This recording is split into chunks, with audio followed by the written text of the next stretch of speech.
Les 7 qualités clés du leadership sont celles qui ressortent de 3300 ans d'analyse des leaders, remontant à 600 ans avant Jésus-Christ. À cette époque, des chercheurs ont analysé les qualités de leadership de figures telles que Cyrus le Grand de Perse, Jack Welch et de grands chefs d'entreprise comme Steve Jobs de nos jours. Ils ont découvert que tous ces leaders possédaient 7 qualités en commun et que ces qualités pouvaient toutes être apprises. Vous les développez par la pratique. Nous disons que tout ce à quoi vous vous attardez ou pensez grandit dans votre mentalité. Comme si vous mettiez de l'eau et du soleil sur une graine, elle pousse dans le sol. Si vous pensez à ces qualités, vous commencez à les développer. La première qualité la plus importante est la vision. Les leaders ont une vision claire de l'avenir. Peter Drucker a dit que si vous n'avez pas la vision d'être un leader mondial lorsque vous démarrez votre entreprise sur la table de votre cuisine, vous n'aurez probablement jamais beaucoup de succès. Donc, si vous démarrez votre entreprise sur une table de cuisine, imaginez que vous pourriez être un leader mondial. Posez-vous alors la question suivante. Si j'étais le leader mondial dans mon domaine, en quoi serais-je différent d'aujourd'hui? En quoi mon entreprise serait-elle différente d'aujourd'hui? Prenons l'exemple de Steve Jobs et de l'ordinateur Apple. Steve Jobs et Steve Wozniak ont commencé dans un garage avec l'idée d'assembler des pièces et de fabriquer un petit ordinateur Apple que les gens pourraient avoir chez eux. Bill Gates, de Microsoft, partait de l'idée que s'il pouvait rendre l'informatique accessible, il pourrait y avoir un PC sur chaque bureau. C'était sa vision, un PC sur chaque bureau dans le monde. Lorsqu'il a exprimé cette idée à la fin des années 70, beaucoup ont pensé qu'il était fou. Les dirigeants d'IBM disaient qu'il n'y avait aucune raison pour que quelqu'un ait un ordinateur à la maison. Et en quelques années, ils ont été littéralement submergés par la demande d'ordinateurs personnels. La seule question qui se posait était celle de la technologie nécessaire pour les construire et des programmes à utiliser. Aujourd'hui, si vous n'avez pas d'ordinateur, vous vivez à l'âge de pierre. Votre téléphone est un ordinateur. Vous avez un iPad, un ordinateur à la maison. Alors vous commencez à penser que si votre entreprise était de classe mondiale, si vous étiez de classe mondiale, en quoi seriez-vous différent d'aujourd'hui? Et voici la clé. Faites le premier pas. Le premier pas est toujours le plus difficile parce qu'il vous oblige à sortir de votre zone de confort. Cette zone de confort est si puissante que probablement 90% des gens sont empêchés de réaliser leur plein potentiel à cause de cette zone de confort qui ressemble à un étau. Lorsque vous faites le premier pas, la seule façon de le faire est de sortir de votre zone de confort. Et soudain, vous voyez le deuxième pas, le troisième pas et le quatrième pas. Au fur et à mesure que vous franchissez les étapes, votre estime de soi augmente, votre confiance en vous s'accroît et vous devenez plus créatif. Vous commencez à trouver toutes sortes d'idées et les gens disent « Qu'est-ce qui vous arrive ?» Et je veux dire « Qu'est-ce que vous fumez ?» Parce que quoi que ce soit, vous devriez le partager avec les autres. C'est ce qui fait la différence entre les personnes de haut niveau. Elles ont une grande idée de ce qui est possible et elles font le premier pas. Dans la Bible, il est dit que là où il n'y a pas de vision, le peuple périt. Ce que cela signifie pour les Israélites, c'est qu'ils tournent en rond. Ils n'accomplissent jamais rien. Ils sont comme les Israélites qui ont erré dans le désert pendant 40 ans. Pourquoi ont-ils erré dans le désert? Parce qu'ils n'avaient pas de destination. Alors ils ont erré dans le désert pendant 40 ans. Finalement, quelqu'un a dit « Allons-y ». Et Moïse a dit « Allons-y ». Et ils y sont tous allés. Et ce que je veux dire, c'est que si vous avez une vision claire, maintenant tout devient organisé. Et imaginez qu'il n'y a pas de limite. Imaginez que vous avez tous ces talents et toutes les compétences dont vous avez besoin, ce qui est le cas. Une personne moyenne a plus de potentiel qu'elle ne peut en utiliser en 100 vies. Vous avez donc beaucoup de potentiel. Vous pouvez acquérir n'importe quelle compétence, vous pouvez atteindre n'importe quel objectif, à condition d'être clair à ce sujet et d'être prêt à travailler. Alors, imaginez que vous avez tous les amis, tous les contacts, toutes les connaissances et toutes les compétences. Si vous n'aviez aucune limite, quelle serait votre vision parfaite de votre avenir? Quelle serait votre vision de votre foyer, de votre famille, de votre mariage? Quelle serait votre vision parfaite de votre carrière et de vos revenus? Quelle serait votre vision parfaite? Et ensuite, la seule question que vous vous posez est tout à fait la question « Comment ?» Comment y parvenir? Comment est la question des personnes de haut niveau? Comment atteindre mes objectifs? Quelles sont les prochaines étapes? Quelle est ma prochaine action? Que doit-il se passer? Ensuite, vous prenez un stylo et vous réfléchissez sur le papier. Vous le décrivez sur le papier parce que nous avons découvert 2 choses. Si vous ne pouvez pas l'écrire, vous ne pouvez pas le réaliser. Si vous ne pouvez pas l'écrire, vous ne savez pas ce que c'est. Vous n'êtes pas clair, vous êtes flou. C'est un peu comme si vous conduisiez dans le brouillard ou dans une nuit noire sans lumière. Mais lorsque vous l'écrivez, les choses deviennent de plus en plus claires. Il existe une relation directe entre la clarté de votre avenir idéal sur le papier et la rapidité avec laquelle vous le créez. Vous avez peut-être entendu parler du livre « Le secret ». Le secret, c'est la loi de l'attraction qui, soit dit en passant, a été découverte 4000 ans avant Jésus-Christ. Cela n'a jamais été un secret, tout le monde l'a toujours connu. Mais le secret dit que si vous êtes très clair sur ce que vous voulez dans votre esprit, vous commencez à l'attirer dans votre vie. Il se peut même que vous ne sachiez pas clairement où et comment vous allez l'atteindre. Tout ce que vous avez à faire, c'est d'être clair sur ce que vous voulez. C'est ce que nous appelons « ce que vous voulez ». Si votre vie était parfaite dans le futur, à quoi ressemblerait-elle? Écrivez-le, écrivez-le, écrivez-le. C'est tout ce que vous avez à faire, et l'univers vous l'apportera. Et je peux vous raconter des histoires phénoménales de gens qui étaient clairs sur ce qu'ils voulaient, mais ils ne savaient pas comment cela allait se réaliser. Mais ils savaient clairement ce qu'ils voulaient. Vous revenez alors au présent, à aujourd'hui. Maintenant, vous êtes clair sur votre vision de l'avenir. Vous vous dites alors, que faudrait-il qu'il se passe à partir d'aujourd'hui pour que j'y parvienne? Et quelle serait la première étape? C'est la différence entre les gagnants et les perdants dans tous les domaines. Les gagnants font le premier pas sans garantie de succès, ce qui nous amène à la deuxième qualité. La deuxième qualité est le courage. Et dans ces 3300 études, ils ont découvert que les deux qualités que tous les leaders avaient en commun étaient la vision d'une image passionnante de l'avenir qu'ils voulaient créer et le courage, c'est-à-dire le courage de passer à l'action sur la base de cette vision, sans aucune garantie. N'oubliez pas que le simple fait de passer à l'action, de faire le premier pas sans garantie, est la marque du leader. Vous imaginez, rien de valable dans la vie n'est possible sans prendre de risques, et le risque est que cela ne marche pas. Sortez de la zone de confort de l'innovation en matière de modèle d'entreprise. La zone de confort est le plus grand obstacle à la réussite professionnelle aujourd'hui. Les gens s'habituent à faire les choses d'une certaine manière et ne veulent pas changer. Aujourd'hui, il existe un tout nouveau domaine dans lequel je travaille, qui s'appelle l'innovation en matière de modèle d'entreprise. Et ce domaine affirme qu'en raison de l'évolution rapide de notre monde des affaires, la plupart des modèles d'entreprise, c'est-à-dire la manière dont l'entreprise produit et vend des produits et réalise des bénéfices, sont obsolètes, peut-être à 80%. Vous pouvez d'ailleurs le constater avec la radio, la télévision et les journaux. De nombreuses grandes industries sont devenues obsolètes. Que s'est-il passé avec BlackBerry et Nokia ? Apple est arrivé sur le marché avec l'iPhone et a rendu leur modèle économique obsolète.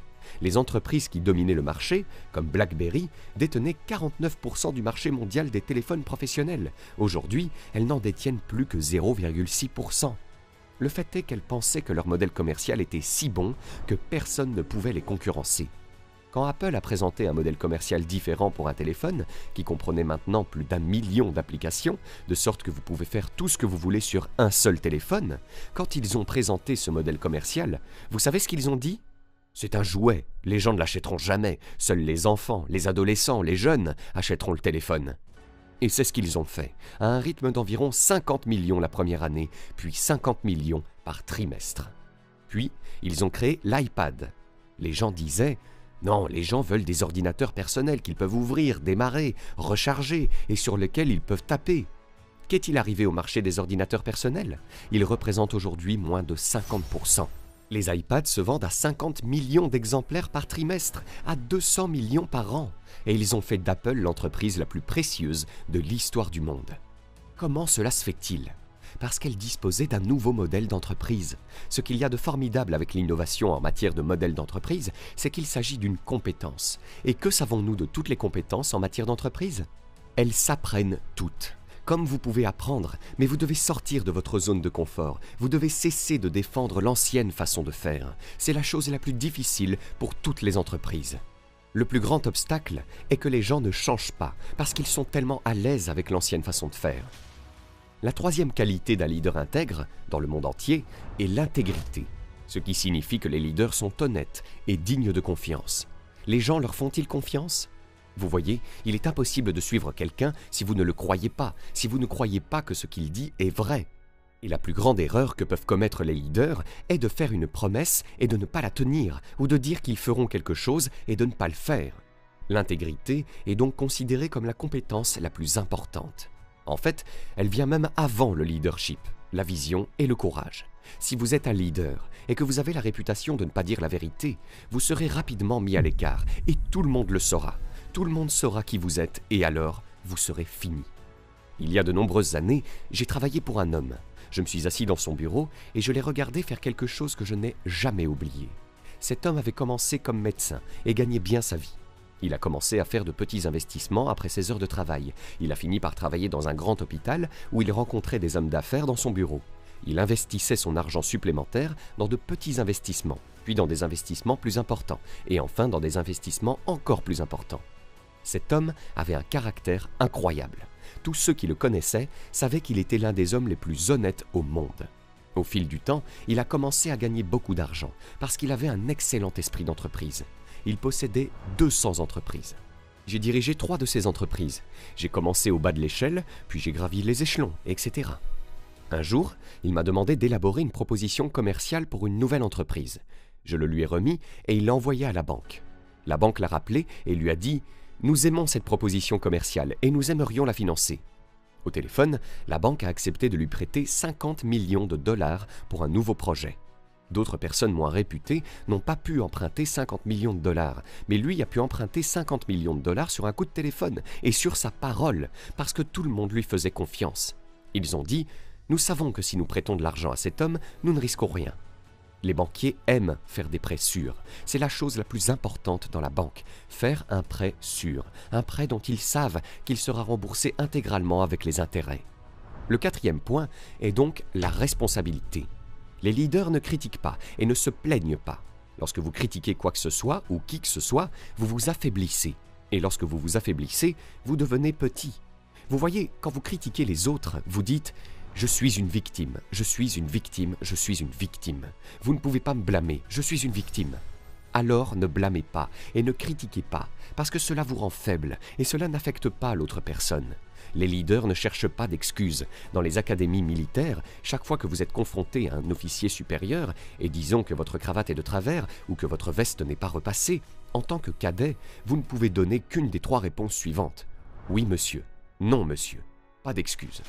Vous n'avez pas le droit de dire d'autres mots à un officier supérieur que « Oui, monsieur, je le ferai. Non, monsieur, je ne l'ai pas fait. Pas d'excuses, monsieur. » C'est ainsi qu'ils forment les meilleurs officiers du monde. Oui, monsieur. Non, monsieur. Pas d'excuses, parce qu'ils savent que rien ne rend une personne plus faible ou plus petite que de toujours trouver des excuses. Vous avez l'air affreux, vous avez l'air incompétent. Aucun leader ne peut être un leader s'il ne fait que trouver des excuses. Il y a un tournant dans votre vie où vous devenez un adulte ou restez un enfant. C'est comme une ligne que vous franchissez. Vous arrivez à cette ligne et d'un côté de la ligne se trouve la responsabilité où vous êtes maintenant responsable pour le reste de votre vie. De l'autre côté de la ligne se trouve le fait de blâmer les autres pour vos problèmes. La culpabilisation est la principale source d'émotions négatives, de malheur, de stress et d'échec. Accepter la responsabilité est la principale raison du bonheur, du pouvoir personnel et du succès.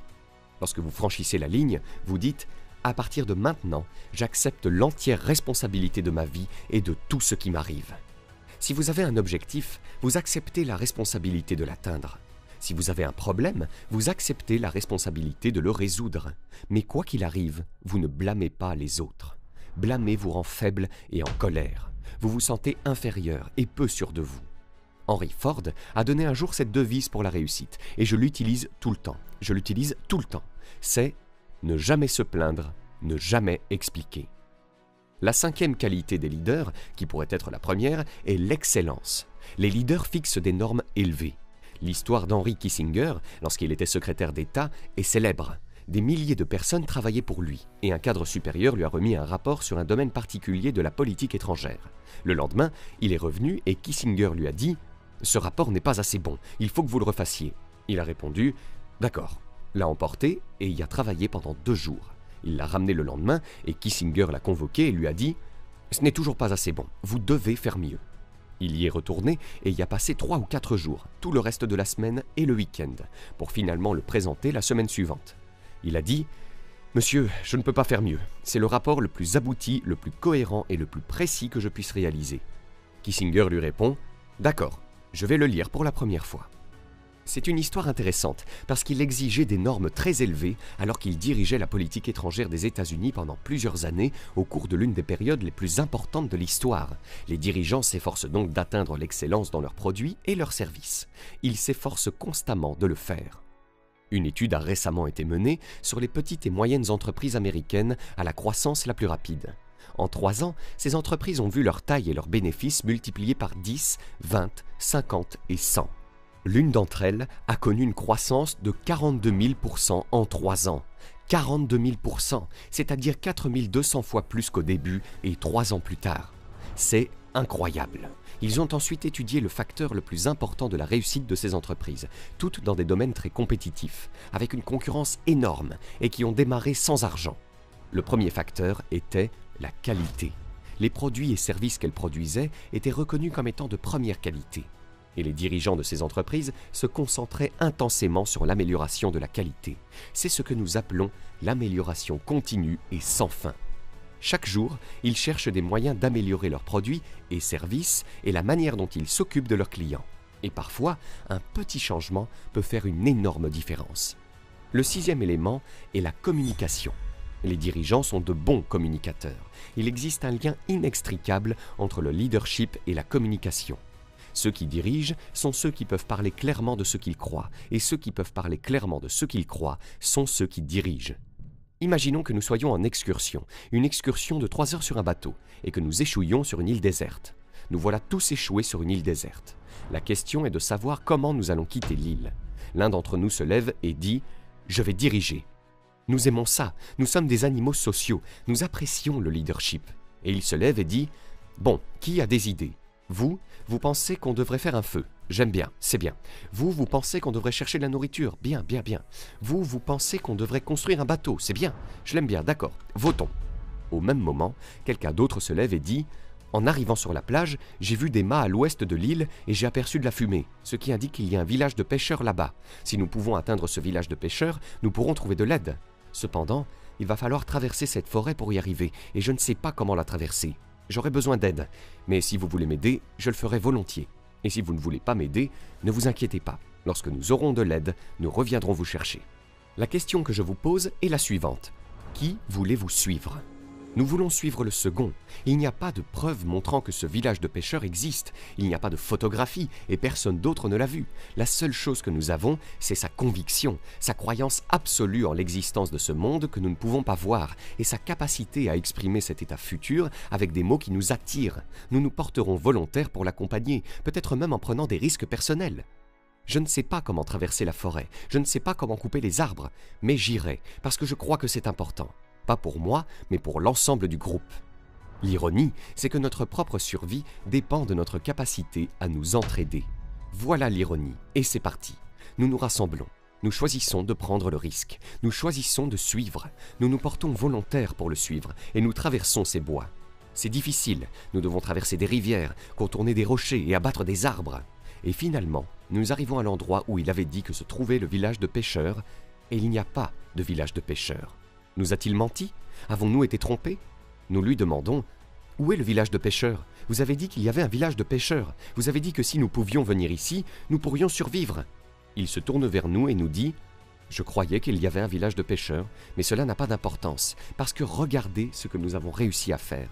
Nous avons réussi à traverser cette forêt ensemble. Cela signifie que nous pouvons choisir n'importe quelle direction sur cette île et que nous serons capables d'y arriver. » C'est ce qu'on appelle le leadership.